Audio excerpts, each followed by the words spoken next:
Hola, bon night. Hello and good evening and welcome to the Good Morning Portugal Wine Club. On this, the 3rd of March, we're into March already, and this month's challenge was to find a single grape red. We went for single grape, any type of wine last month, under a tenner, and the idea came up because there are a few rosé fans in our community of Good Morning Portugal wine ninjas who I don't think they did like rosé until they came to Portugal, which tells you something about the quality of rosé wines here and part of their unfoldment as wine fans in this country, especially you, Garva, who we'll bring onto the screen in just a moment. But that was the challenge for this month. It was to find a single grape rosé. And I realize as I sit here before you that mine is still in the fridge, so I'll have to go and get it in just a moment. I've been doing back-to-back live streaming. I've been talking about serious political, worldly issues in the last hour, so it'll be nice to have a glass of rosé. Let me give him a nice round of applause. And bring onto the stage, Al Viazra. Good evening all. How are we doing? Very well. And you've brought some friends and extra guest co-hosts with us onto the screen. Yeah, we're recruited. We've brought our good friends Chris and Steve here, who have been dragged unceremoniously to the table with us. So go easy with them, okay? Be kind. Yeah, be kind. Lovely to meet you both. Yourself, Carl. Were you just walking past the house earlier this afternoon and you got dragged? In you come. Right. You're talking about wine tonight. Don't even know you. But Chris and Steve, could you tell us a little bit about yourselves?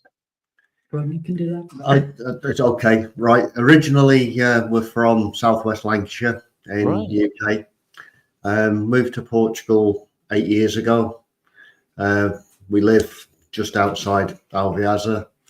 Yeah, we do like the wine. We also like the food. We like the people. We like the sunshine. Yeah, we like the country. We like the country. Yeah. We just enjoy it. That's great. I'm so glad you said that, because if you'd said we don't really like it here very much, the food's terrible and the wine's awful, it would have been quite an awkward program. It might be, but, you know. So I'm so glad, and you're obviously not alone in that, because you have Linda and Gary next to you, who I think feel equally about life here in Portugal as well. So you're in great company, and thank you for being with us this evening. And you found a rosé, have you? We found two. We found two. You really? Okay. One of them has already been ceremoniously very well demolished. Cheers. Yep. Yeah, really? cheers. So while you were waiting, I need to catch up. Hold on a minute. Hold on. I need to go to the fridge. Now, the thing is, I want you to keep talking, but I don't want you to say anything that I'm going to miss. So don't talk about the rosés or anything like that at the moment. Maybe, Gary, have you had Carnaval in Alvasra this weekend? We have, yes. We have, yes. We can talk about that while you go and get your... Can you do that? That would be great, because I won't feel like I've missed out too much hearing about that. And we'll bring Michael and Kat on as well in just a moment, also in central Portugal. So give me a moment. I'm going to give you... actually, can I give you full screen whilst you're still being... Do you know, I'm going to leave an empty screen just in case it crashes the microphone. And we'll leave you to talk about the Carnaval, which is not the same as Festa. Somebody was saying to me today, oh, I don't like Carnaval. I like proper Portuguese celebrations, not this imported Carnaval business. Maybe you could explain what it's like to be at Carnaval here in Portugal. Go on, go right. Your bottom. Has it gone yet? Yeah. Can't stand him, really. Terrible view. Right? No, we've had the carnival here. We have how can I say? They have the bed race, don't they? With all the fancy dress, where everybody gets well, not everybody, but they enter a contest, a bed race. We have got a bed on wheels and in fancy dress, and they push it around the circuit. That's apparently one of the highlights, but it's all done in fancy dress, isn't it? Yeah. With lots of drinking and a bit of music here and there. Yeah. kind of Yeah, drains when into we the were middle. there yesterday for Yesterday we for had all the dinosaurs floats and bees and people yeah. dressed as bees and people dressed People as dressed as sheep sheep. and dinosaurs. Yeah, it Oh, was, thank goodness Doug wasn't in town for that particular part of the proceedings, right? So you had a good time by the sound of it. I heard lots of drinking. Well, usually, I mean, Yeah. it's been quite busy for me because I've been split between Alveazra and the other house up in Aleros. Because we went up there to do a little experimentation with this time of year, and it was completely bonkers. Completely bonkers. They had a carnival going on as well. It's not called a carnival. It's called an arawada, Right. which basically means a rowdy gathering of people. Sounds great. Please translate as that. But what you have, I'll do it very quickly, right? You go to the local church hall. You all have a big meal together. Free flowing wine. This, that, the other. I think it costs about €12. But drink as much as you like. But as you go in, they give you a little terracotta, and they call it a kaneka. it's a little mug. And it's on like a piece of rope lanyard, which is strange. But yeah, you can fill that out with your wine. But we did the meal, and there's people playing accordions and stuff. And then almost simultaneously, everybody got up and headed for the exit, put their little mugs over the head. Yeah. They're there. And then we set about the village, basically raiding everybody's adagas and eating their food. Really? It was like, what are we doing? Where do we go? And into this poor bloke's place we went, and he was feeding us and giving us his wine. And then remember, right, this is a room probably smaller than where we are now, with 50 or 60 people and all the accordions and the drums going and food. And then they head up to somebody else's. That's got your little cups full Yeah, to put the wine in. Yeah. And so it's there as you're walking around the village. But a really beautiful, so you don't lose it. a really beautiful way, like to get to know the people around the village. In a way that when you go to a real ale festival, some people have a reusable mug, don't they? That they have around their neck, and that's their keepsake as much as it is they're the vehicle for their booze whilst they're there. That sounds lovely. What's it called again? It's called Arawada, but it's called Rota de Arawada. Rota de Arawada. Adagas. Rota means a little sort of like a crawl, doesn't it? Almost like a pub crawl. Yeah. A little, like little a route pub crawl. to the Dagas, basically. But Arawada is like a rowdy sort of rabble of people making a lot of noise and being, So, like the sound of at that. each place you went, there were the guys were playing the concertinas and singing as well. Yeah. So it was a jolly experience. Excellent. It sounds really lovely. It sounds lovely because the thing about Carnival that I've noticed is it brings a lot of outer towners, both all the traders, the musicians, and tourists come because they're quite big events, and that brings a certain kind of wildness. I think it's like at Nazaré, for example, which I've witnessed. Whereas in a village where everybody knows each other and they're going around trying each other's wines, that would be a very local and really inward looking and beautiful event. I think where everybody knows each other, it'll be a different atmosphere altogether. Yeah, well, we tried about three different places, but Linda's leg was playing. There was at least another 10 more after that. Really? That would be totally destroyed if he did the lot, to be honest. Yeah, right. Okay, wow. Well, thank you for sharing that with us. That sounds wonderful. Let's bring Michael and Kat onto the screen as well. Good evening to you both. How are you? How's your part of central Portugal? Hi, Kat. Hi, Michael. Hello. Hi, guys. Well, we're just up the road, of course, from Alviagra, and our carnival is it's pretty local. Pretty local. Pretty local, yeah. We'll hear the music in a moment, will we? We've actually had more music in the last 4 days from the work yard across from us, where they've been preparing the floats for it. And that goes on till about 1 a.m. Each Incredible, day. isn't it? So hopefully by tomorrow night they'll have finished, because I think tonight is the big session getting out. Oh, is it tomorrow when they take the big? I think it might be tomorrow, because Monday and Tuesday, people are saying that don't expect anything to get done in Portugal on Monday or Tuesday of this week. Yeah. All I noticed is when I peeked through one of the doors, they've got this giant wine keg, probably about 20 feet tall, with a tap on the bottom. So that's a good sign. Fantastic. So they're being looked after in the Carnival The kids preparation. had Their parade on parade Friday. on Saturday. Friday. Oh, Friday night, That's right. yeah. Friday. Uh-huh. Yeah. Time flies So when the you've had loads of drink. Yeah, Good. Yeah. definitely. So how are you? Well, great to see you both. Thank you for you. This was your idea, I think, as well, was it not? The rosé with a single grape. It was kind of my idea. I tell you why, because I think it's a wine that gets a bad rap, particularly in Portugal, with a place that's pretty much stuck on reds. And, Michael's sister-in-law calls rosé a day wine. as Is that opposed to an evening wine. Yeah, A day but one, do you think her position and opinion will be changed by visiting Portugal? Has she been introduced to the rosés here yet? Yeah, they're living with us now. Oh, okay. While And they're doing the house search. Yeah. I met them, didn't I, at the party? Yes, of you course. did. Mhm. Yeah, they've Yes, I actually did. found a house, and hopefully to get in by the end of the month. End of March. Right, yeah. okay. Mhm. And in the meantime, drinking day wine. Excellent. There you go. Yeah. Fantastic stuff. All right. Well, we'll come back to you. We'll come back to you. Let's find out what they found then in Alvazra with this single grape rosé idea. You've got 2 bottles, I think, there. Yes. Before I do that, right, where's that brother of mine? Because he was supposed to be on tonight. Has he been sent the link? If he's not in the Wine Ninjas group, he might not have seen it. But if he's fretting behind the scenes, I will send it to him directly now whilst you're telling us about your wine. Okay. Right. The first wine we had was, I thought I'm not going to like this because it's actually a Vinho Verde Rosé, Oh, which really? I expected to take my head off, up here somewhere and leave it shining. But I'm not surprised. Very nice, very civilized, very fresh, very We all clean. seem to like it. It's a day wine. Yeah, it's definitely a day one. Definitely a day wine. Yeah, you can drink it all day. Well, tell us more about it then, because sometimes the Vinho Verdes are made from multiple grapes, are they not? What is this, an Alvarinho red or something like that? It's just it doesn't actually detail what it is, but it's classed as the Vinho Verde, so I'm not really sure what grapes in it. I mean, it's from Pingo Doce. Both of these Pingo Doce. Yeah. But it doesn't actually tell you, I don't think, what's in it. Okay, but It's been a strange one, a Vinho Verde. I thought I'd just try it and throw it in there because it's an oddity.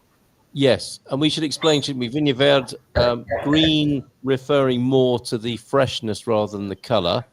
Mhm. And it is a I don't know if it's a day. I mean, it's in any time of day wine. Yeah. Very fresh, fizzy, lively, gets the party started, and not usually pink. But you're pleasantly surprised by the sound of it. Yes. Yeah. I was backing that I wouldn't like it, but no, I do. Yeah. There's a little bit of fat in it. Tiny minute with fizz in it. Very, very slightly fizzy. Okay, all right. And what's it called? Can you hold it up to the screen? We've had Eileen, who's working. We'll have to watch the replay to catch the name. So what have we got here? I'm going to come closer to this. Oh, I've seen this brand before. Okay, Yeah. Adelaide. Like Okay, that, okay. the brand. Seen that? Mhm. Yeah. Yes, interesting. And you would drink it again, and you'd commend it to us. Yes. Yeah. Perfectly Yeah. drinkable. Yeah. And not very I have expensive. to go buy one. Not very expensive. So Yeah. I said to Gary, I'll stick it on my buy list.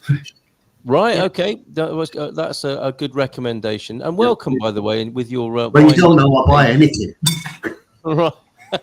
If it's got wine in the title, I'll buy it. it was in my garage the other day at the antifreeze, so it doesn't really matter. Yeah, I was going to say, things is as well. Gary is he Gary go-to guy? But you'll just drink anything anyway. But a recommendation from him adds a certain an extra kind of premium thing to things, does it? Yeah, that's basically it.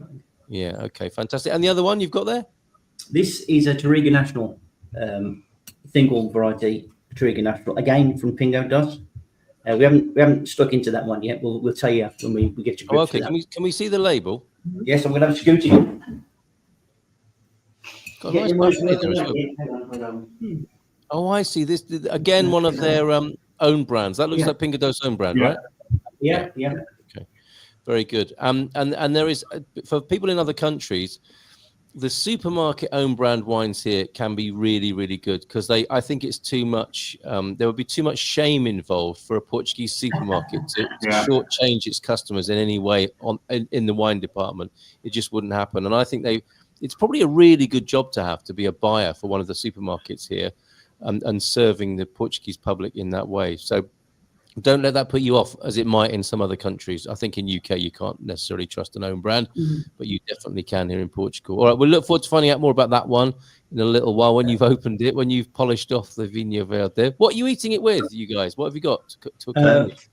What we got down there, guys? It goes really well with the goat's cheese. Right, And the- because it's a bit sharp. Yeah, We had Yeah. salmon quiche. It goes nice with the salmon quiche. very good. And we had prawn, sort of like pasties, the pesticouche, and it definitely goes with the fish and the goat's cheese. Yeah, better than the meat. Better Nice than the combo. meat. Okay, Yeah. very good. Thank you very much. Okay, Michael and Kat, what did you find? Well,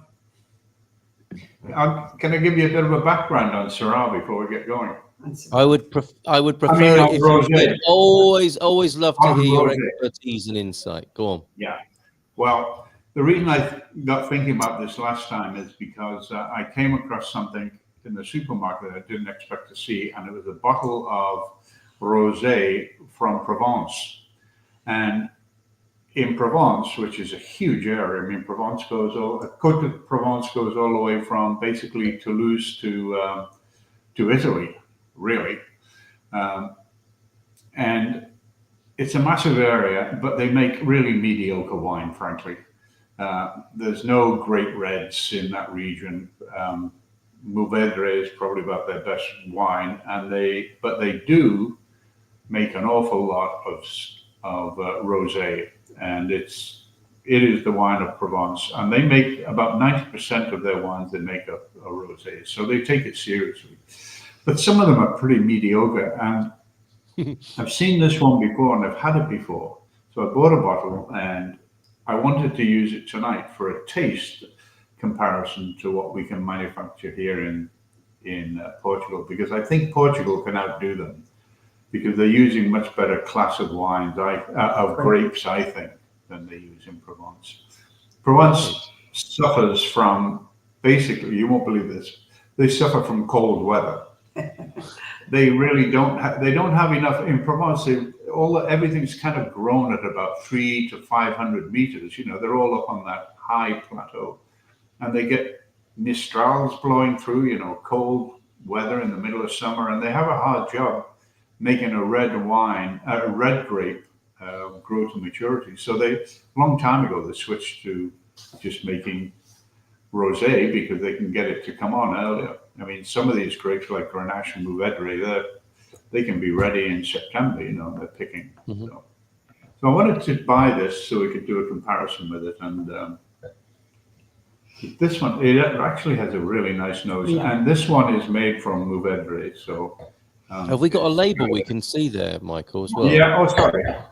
That's all right. No, it's not a problem. It's very thoughtful of you to do this sort of comparison as well. Okay, so a Provence rosé to compare with. Côte de Provence. Côte Yeah, de Côte de Provence. Provence. And Okay. I mean, this is by nowhere near a great version of it either. You know, I mean, Oh, no. this is a supermarket wine. But Really. where did you buy it? I got this in Intermarché. Intermarché.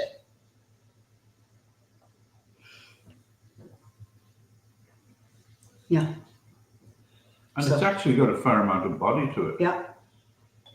But you weren't It's got a expecting that. fruity by the nose sound on of it. It's actually say it's quite forward fruit in it. You know, when you get your nose into it, you can actually smell the fruit. But a little floral. And floral, yeah.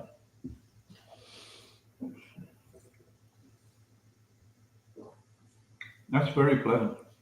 I mean, if you had to sit down all afternoon and drink nothing but this, you wouldn't be offended at all. A good day wine. A good day wine. Let's try it. But I think, you know, the way these are made in Portugal is a little bit different. They make it essentially the same three ways, but they're using grapes much better in quality, I think, than what they're using in Provence. Now, a good Frenchman would argue that till the day is long, but I think, you know, when they're making wines, they're making rosés in Portugal of some of the great wines that we have. You can buy them at purely from Touriga Nacional. This one we've got a blend of Tinto Rosé, which everybody knows, and it's got a little Touriga Nacional. So this is a little better, I think, in the grape. Oh, okay. This one we're familiar with, aren't we? Yeah. Yeah, and Pacheco wines are always pretty good anyway. Yeah. So we'll see how this one tastes. Yeah. Did you say that's a blend though, or is that a single grape? It is a blend. This is 10% blended. We weren't going for single grapes. Right. Okay. For this, we're just going for for rosés. And I mean, you can have a blend of up to 3 or 4 different grape in a rosé. It's not against the law, even in France. Not against the law. Right. Okay. Michael has There's several actually ways picked of making my favourite Pacheco wine there. That's my number 1 rosé, Michael. But I thought we'd seen it before. Sorry, Ubi, before you go, just want to acknowledge you here. Thanks for being here. One of the first PT loves for Ubi was Pingados. Not only can I get a good bottle for €1.50, the Pingados reserve bottles are only about €2.50. A big fan of the Pingados there. So how's the Pacheco for you two? I get it quite vegetable. Yeah. This wine, this Pacheco from the Douro, I think it's a little vegetal, not in a bad way. It doesn't have the floral fruit that the French one has. This is much more like when we open a glass of red here and drink a glass of medium-bodied red, and this is the nose you get. I don't know. I think I prefer the.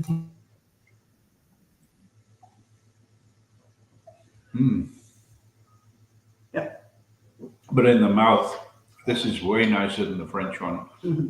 This has got great acid. It really is a nice tasting wine in the mouth. I think we all know, just all grape juice, when it's first pressed, it's clear. When you peel a black grape, it's green inside, so you have white juice. Yeah. And one of the ways of making rosé is to press your grape and let them have a maceration on the skin for maybe an hour, 2 hours at most. And that's how you're getting these nice pale rosés. So you're getting a wine that really is as good as any red wine, particularly with the quality of the grapes we have. You're getting a really nice wine that they just haven't let go on the skins to get the red color. So it's not, rosés are not wines that somebody should turn their nose up at. They are really a well-made wine. They're not somebody sitting there with a bottle of red and a bottle of white and blending them. That's not the way it goes. Well, let's come back to that.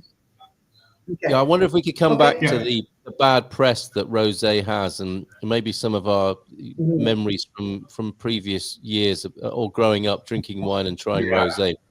It's not a pretty picture sometimes, is it? So let's definitely let's come back to that. But you've got the French Côte de Provence, you've got the Pacheco. Was there another one? Did you have quite the medley there going on, or is it just those two? No, that's just the 2 bottles we have. We have another one, but It's not. in fact, it's down in the cellar. It's and it's actually a Spanish one. But wow, okay, so a continental selection there. Very good. It's nice to taste them, and just when you consider that these. This Côte de Provence was €6. This Pacheco was 5. Yeah. And we would get, if we had to choose between the two, we'd pick the I'd probably Pacheco. pick the Pacheco. Yeah. Because I think it's got more body in it. And a quick note there: you can buy French wines in a Portuguese supermarket if it's of a considerable scale. Yeah. Okay. Yeah. And if not you always go to Auchan, you can buy Bordeaux. You can buy Burgundies. You can buy this particular wine. You can buy. No, you can't buy this one. But they've got several French rosés in Auchan. Of course, it's a French company, so yes, I think that helps, doesn't it? Intermarché also. Go on, Gary. But I can tell you their Bordeaux's that they carry are not worth the money they're charging for them. They're really Okay, sad. they're trading on the name there. Okay, did you unmute Gary to add something to that on French wines? I was just no. I mean, I have no interest in French wines whatsoever. I really do not rate them at all. But just not my cup of tea.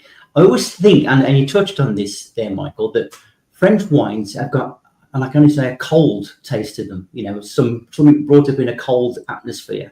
Whereas Portuguese wines have that little element of sunshine to them, that, you know, a little bit more, maybe a little more sweetness, and probably a bigger depth in taste. But I have no real favourite in French wines, but maybe a Côte d'Aron or something like that. But no, not for me. Wow. Not for me. Yeah, there might be it's funny because I've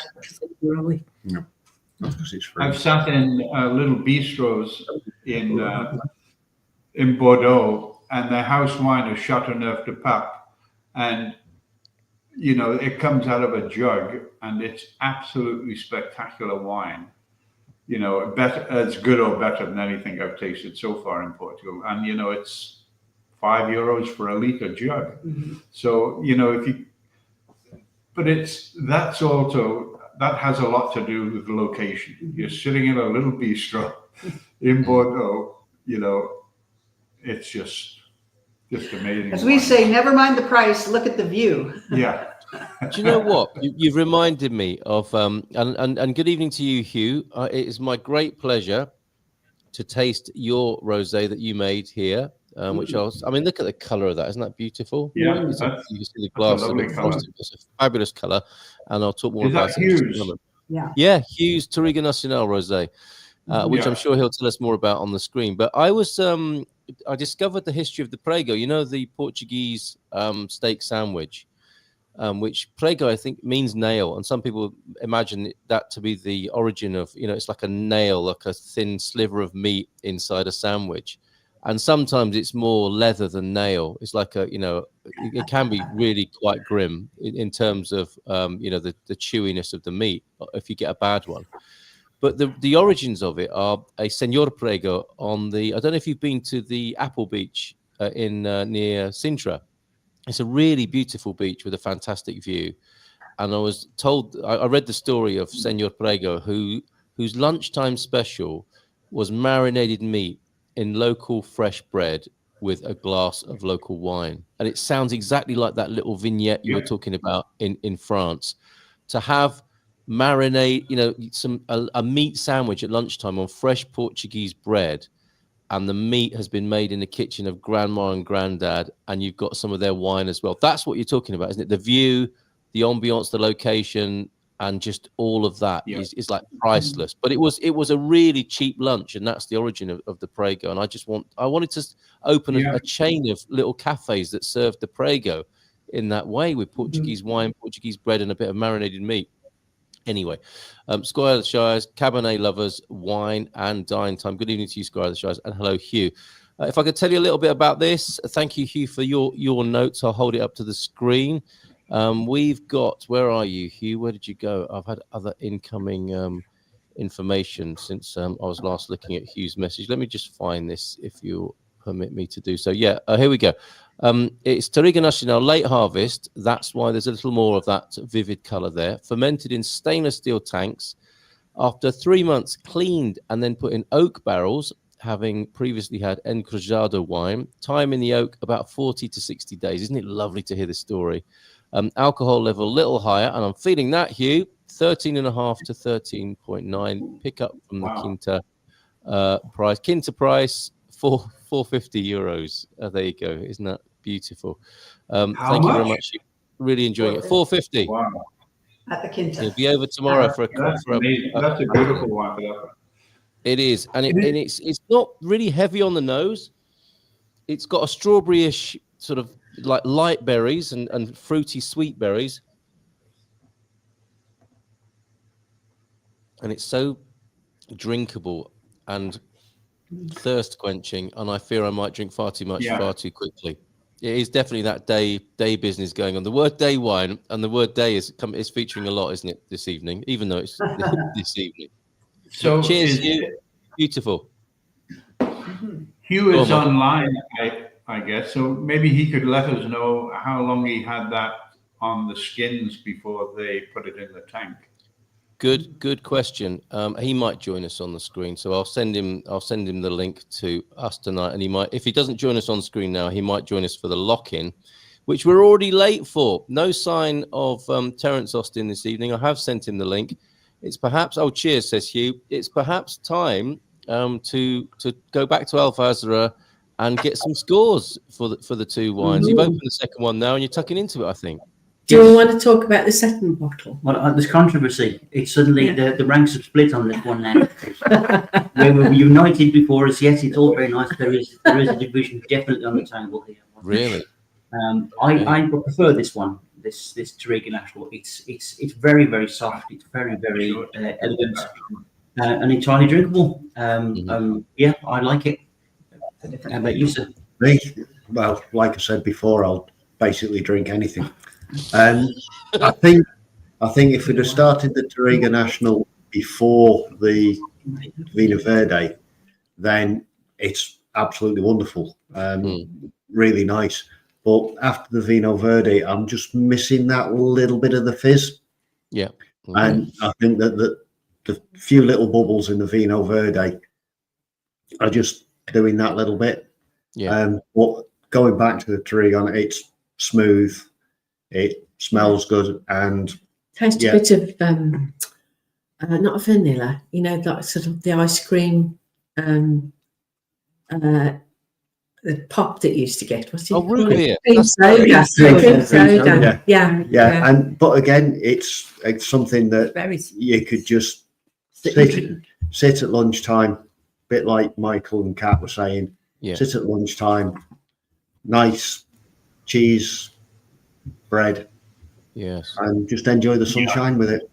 Oh, okay, let's do that. Which part of Portugal do you live in? Have you lived in for these eight years? Here in Alvazra. Oh, you're in Alvazra as well. Yeah. Right. So you're part of the Alvagra massive, so to speak. Absolutely. Yeah.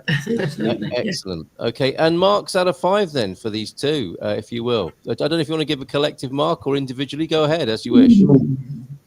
I personally, the Vino Verde would be 3.5 out of 5. And the Touriga National probably closer to 4.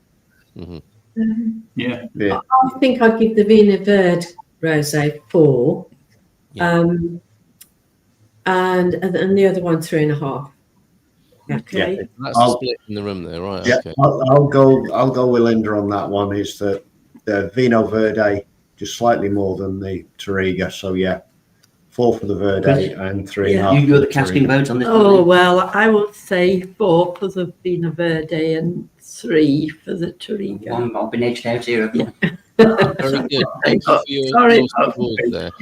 Yeah. And with your earlier mention of how much you love the culture here, what's an ideal food and wine choice for you? I know you sound very accommodating on what you'd be happy to drink, but if you we were just discussing this, but basically my favourite food is food. It's food. But a go-to meal would be steak, chips, mushrooms, gravy, and a nice Douro red. Okay. All right. Can you get that in Alvagra? No, Yeah, well. So. Get it home. I chanced upon the most amazing restaurant in Alvazra on a Sunday afternoon, and it's in one sort of like a corner of the town, far-flung part of town, opposite a little triangle in the road, and it's where the road really narrows. And it was the first cave restaurant we went into, and we were quite new to the country. And you'd walk past, and typically in Portugal, a small front. You know, there's more to it behind the scenes than there is. They're not doing restaurant marketing. They're not putting everything out front so more people are attracted to it. It's like, what's going on here? This looks like someone's house or a private party. Turns out it isn't actually it is a restaurant, and you can go in and eat. And we were a bit late. And it was this fantastic cave restaurant. So in the blistering heat of Alvazra, and you can get 40+ temperatures there, can't you? Yeah. We went into the coolness of this cave restaurant. They did cook for us, and we were told by the chap who ran it that we'd missed out on the Leitão, which we'd never had before.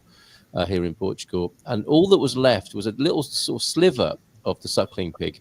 But more importantly, the sauce, the peppery sauce that goes with it. And he let us try this, and it was just the most amazing thing in Alvazra to find this really well hidden restaurant that we'd never have, apart from walking down that street and getting lost, we would never have known, no signs or anything like that. And we went in and had a lovely, cool. Remember the name? He's actually moved now. Yeah. He's moved. Yeah. You're talking about the Cantina. Right, He's now moved now, so he's now got the restaurant and By the garage. the Benfica by the petrol station. Yeah. Near the Chinese shop and petrol station on that side of town. Yeah. Yeah. Casa Benfica. And Carlos is our neighbour. Is our next door neighbour. There you go. There's a small world. Fantastic. So Cantina, is it? I'm glad you enjoyed his cooking because he is good. It was superb. It was such a lovely experience. Not just the food; it was the whole experience of Portuguese families getting in there. It was packed. It was happy. It was really good. Really great experience. Good. Yeah. Anything else from Alvazra? Comments, observations about this Rosé evening? Just very nice. Just very nice. It's easy very going. drinkable. Yeah, very drinkable. Good. In answer to your question, Michael, I think 30 seconds is how long he'll be before he joins us, not how long the grapes are in the in the mix there. No, that's not what he means. Minimal. Right. You literally, there's no time on the skin. That's just purely the time it takes to press it and get it out. Oh, really? Okay. All right. Fair enough. Contact time for skin and pulp is minimal into the basket press and straight out. So there you go. 30 seconds, not pressed. There you go. Fantastic. Thanks for answering that. Your scores then, just before that, you leave Hughes wine. I'm amazed at the intensity of color in that for such a, for just going to press. I can only think that it might be because it's late harvest. That it's so intense. It's a really That's an amazing looking wine. almost like very light. Lovely, isn't it? Yeah, it is. I've seen Pinot Noirs that aren't that dark. Yeah, exactly. Yeah. Or Tizer. Yeah, lovely. Yeah, it's the late So harvest. anyway, scores on these. Let's start off with the French one. Not that we need to score it, but as a comparison, I think it's kind of in the 3.5 range, maybe 3.6. It's very floral. It's pleasant. It's great day wine. Great afternoon wine. It gets the day wine. It's almost, it's not as good as a breakfast wine, but it's getting close, I think, So. And that's my version of it. What do you think? No, I think, there's nothing offensive about it. But there's also nothing outstanding. There's not, what she means is nothing French about it. It's not offensive. Excellent. Okay. And the Pacheco is actually very pleasant. I'd go just a little over 4 on this. I'd give it a 4.1. Yeah. This is a real wine. And I'm zooming into Gary. I'm zooming in to see the look on Gary's face because this is precious. This is precious. It's like a Eurovision close up for him. Yeah. Well, he loves Pacheco, so there you go. Yeah. So, no, it's an excellent wine. And talking about porch wines, and these are something you need to get for your porch. These ice bags from the freezer. Yeah, ice sleeves. Ice sleeves. All the restaurants have it. Yeah. Perfect for the afternoon. Right. I'm just reading this warning from Hugh. Careful that it did ages ago, Hugh. I'm a lightweight, as you may have noticed when we've spent time together. So the sooner we go into the lock-in, the better. If you'd like to join us for that, you too, Michael and Cheryl. Hello, all late to the party, and we all got to hang out in each other's actual physical company, didn't we? We heard Michael sing "Superstition" by Stevie Wonder and other tunes, duetting with.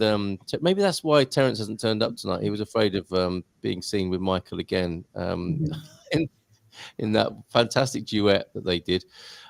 So thank you, Michael, for being here. If you or anybody wants to join us behind the scenes, I will put the link to our lock-in, or actually PM me for that, because we need to vet you a little bit and make sure you're part of our Portugal Club Gumper collective here. But any more reflections, anything else you want to tell us about Portuguese wine, Portuguese life, Gumpers who are here, the ninjas who are here this evening, and what are we doing next month? Any great ideas for next month? If you don't mind, I'll take next month because that's April, isn't it? So April is my birthday month, so I'll go with that one. I'll take something. But you're not telling us what it is yet, but you will decide. It'll probably be red. Right. Okay. But So this will be a more- late celebration for my birthday in March. Well, there you go. Mine needs to be two bottles. Yes, it's Steve's birthday as well. Right, 3 bottles then. 3 bottles next month. Okay. This could get messy. Okay. We to may have to celebrate come the over Enquiries. to the valley, get out of this mountaintop and come down into the valley. There, see. That's quite the invitation. Right. Anything else before we go lock in? Anybody here from the ninjas? Portuguese life. Try it before it's too late. Very good. Did anybody get any hailstones today? No, we had sunshine. No, sunshine. We had We had 42 degrees in our polytunnel this afternoon. seriously. Is it 46? Okay, 46 degrees. That is unbelievable. I would have stripped off for that and had a great time in. Yeah, but you don't need an excuse, Carl. That's true. That is true. I did see my World Naked Gardening Day video. It flashed, well, literally flashed before me on the screen yesterday and caused Mrs. M to be a little flushed and excited. I would like to think. I don't know if that how it actually was in real life. He gave rooting compound a whole new. Careful what you're doing with that dibber. I would like to download quickly, if I may. I've got 30 seconds of the hailstorm. This is Portugal, believe it or not, that we're going to go out with this evening. And okay, thank you. March 19th, we'll have a celebration next month, and we'll acknowledge all these birthdays. And Hugh, March the 12th, 71. So yeah, I think we've got a few. We should maybe perhaps have our lock-in birthday celebration at around 8:30 on that first Monday of April, which will be, let me just check on that. That's going to be the 5th of April, everybody, for that gathering there. And Gary will decide what we're having for that. Let me just load up quickly then my hailstorm video. It's extraordinary. We were stuck in the supermarket, basically, and the sound on the roof of these pea-sized hailstones was quite terrifying. And it didn't let up for ages. People were abandoning their cars. I drove. I mean, we're used to difficult driving conditions in the UK. People had abandoned their cars along the main road here in Portugal. I think they got very scared. Yeah, it was pretty terrifying. So 30 seconds of that by way of an outro. And we'll see you guys. We'll see you. Thank you very much, Chris and Steve, for being with us. And we will see you for a bit of a lock-in in just a moment. Hold on, I'm just buying a bit more time here to get me hailstone video. This is worth waiting around for, though. Excellent stuff. Let me nearly there, everybody. Hold up. Give me just 10 seconds more. Here we go. You've been very patient. Here it is for you. This will cool you down. I need cooling down. My face is very red. And you're right, Hugh, that alcohol has. See you in a moment.